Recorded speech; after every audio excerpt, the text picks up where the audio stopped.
Hi, this is Grammy from Grammy and Grandpa Read, and today I have a book for you called Duck Goose. And this is written by and illustrated by Tad Hills. Goose stood very still.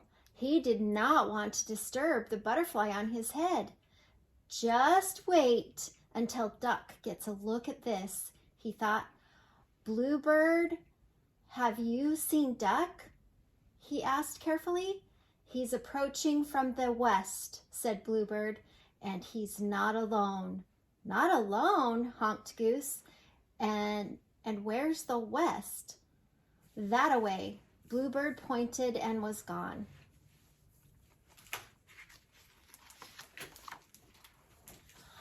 Just wait until Goose meets Thistleduck, Duck thought as he raced with his new friend across the meadow. Along the way, he shouted out all of his and Goose's favorite spots. There's the lily pond and the shady thicket. Up ahead are the puddles by the river. Oh, I love puddles, Thistle yelled and ran ahead. Wow, you sure are one fast duck, Duck called after her. I sure am. I'm probably the fastest duck in the whole wide world, the little duck boasted. Just then, Goose heard twigs snap and leaves rustle. He watched his butterfly flutter away. Out of the bushes came Duck and Thistle. You missed it, Duck, said Goose. A butterfly was sitting on my head. Exciting news, Goose, Duck said. Are you sure it wasn't a moth? Thistle asked. Oh, yes, I'm sure, little duck, Goose said. I'm not little, Thistle hollered. Goose, meet Thistle, Duck said. Nice to meet you, Thistle, Goose honked. How long is she staying? She whispered to Duck. Forever, said Duck happily. She just moved here. You know, Duck, Thistle said, once 3 butterflies landed on my head at the same time. She leapt in the air, 3 butterflies, all at the same time. Isn't Thistle amazing, Goose? Duck quacked. Yeah, she's something all right.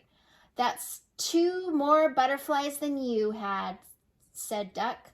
I know, I can add, mumbled Goose. Hey, I'm really good at math too, exclaimed Thistle. I'm probably the best. For example, what's 4 plus 9, Goose? She asked. Think fast, and she kicked a puddle. Splash! 13, she yelled before Goose could answer. What's 6 plus 3? Splash, splash. 9. That's easy, Thistle shouted. What about 7 plus 2? Splash, splash, splash. 9 again, of course, Thistle screaming, 9, 9, 9, 9.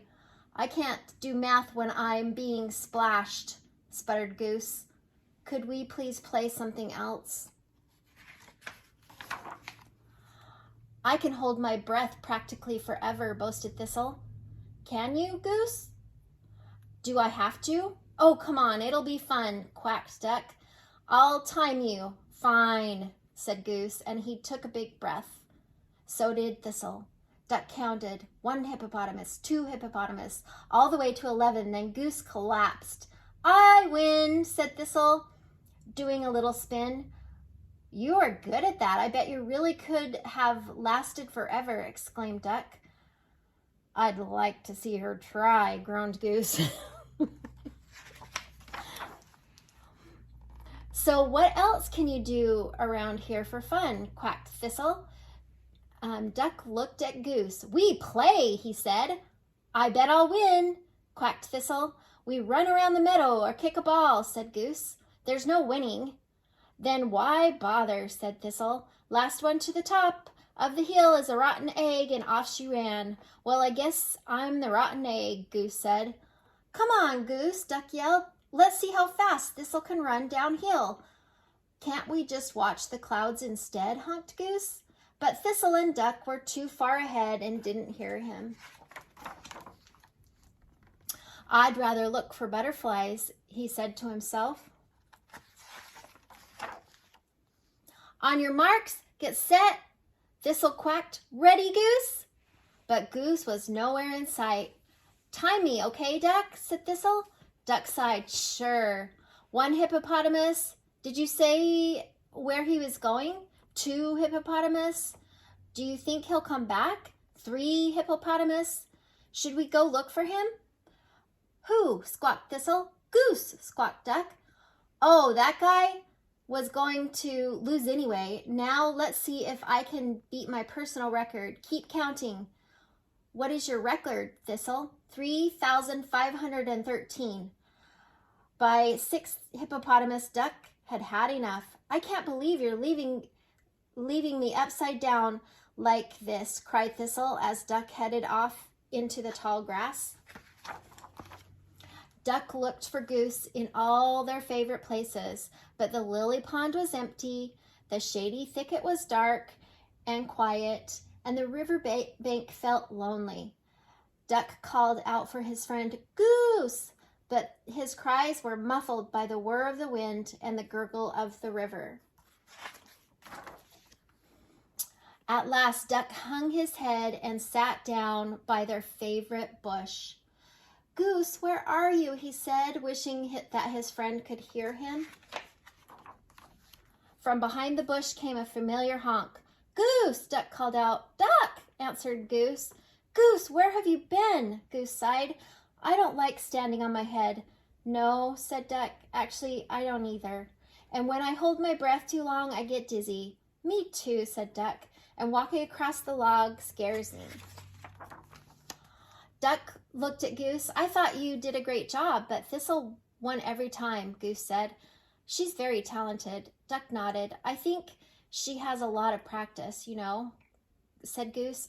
Hopping on one foot is fun for a while, but sometimes I like to sit and smell the flowers or listen to the river, Duck added. Or feel the warm breeze, said Goose. Or look for butterflies, quacked Duck. Or even kick a ball around the meadow, honked Goose. Hey, good idea, agreed Duck. Suddenly, out of the tall grass, Thistle appeared. Wow, you guys are good hiders, she quacked. And you're a good finder, said Goose. What should we do now? Asked Thistle. I think it's time for a nap, Goose said. Duck pretended to yawn. I bet I can fall asleep faster than anyone. Not faster than me, Goose said. I'm the fastest faller asleeper ever, Thistle bragged. Okay, said Goose. Whoever falls asleep first and sleeps the longest is all-time best, Duck quacked. Champion napper, Goose honked. In the whole wide world, shouted Thistle. And luckily for Duck and Goose, Thistle was. Oh, sometimes it's hard to have a new friend to your friendships, and it takes some adjustments.